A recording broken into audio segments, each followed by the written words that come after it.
حدیث شریف حضرت ابو ہریرہ رضی اللہ عنہ سے روایت ہے کہ ہم رسول صلی اللہ علیہ وآلہ وسلم کے ساتھ تھے کہ اتنے میں ایک دھماکے کی آواز آئی۔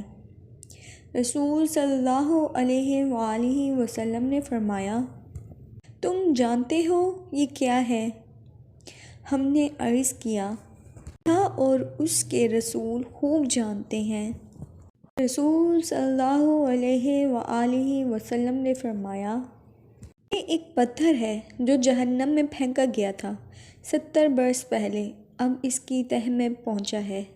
رسول صلی اللہ علیہ وآلہ وسلم نے فرمایا، انسان کبیرہ گناہوں سے اجتناب کر رہا ہو تو 5 نمازیں ایک جمعے سے دوسرے جمعے تک اور ایک رمضان دوسرے رمضان تک درمیان کے عرصے میں ہونے والے گناہوں کو مٹانے کا سبب ہے۔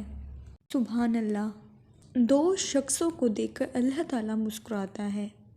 رسول صلی اللہ علیہ وآلہ وسلم نے فرمایا، ایک وہ ہے کہ جو سرد رات میں اپنے بستر اور لحاف سے اٹھ کر وضو کرتا ہے اور نماز پڑھتا ہے تو اللہ تعالیٰ فرشتوں سے پوچھتا ہے، میرے بندے کو یہ تکلیف برداشت کرنے پر کس چیز نے ابھارا ہے؟ فرشتے جواب دیتے ہیں کہ تیری رحمت کا امیدوار ہے اور تیرے عذاب سے ڈرتا ہے۔ اللہ تعالیٰ فرشتوں سے فرماتا ہے، گواہ ہو جاؤ، اس کی امیدیں پوری کر دی ہیں۔ سبحان اللہ!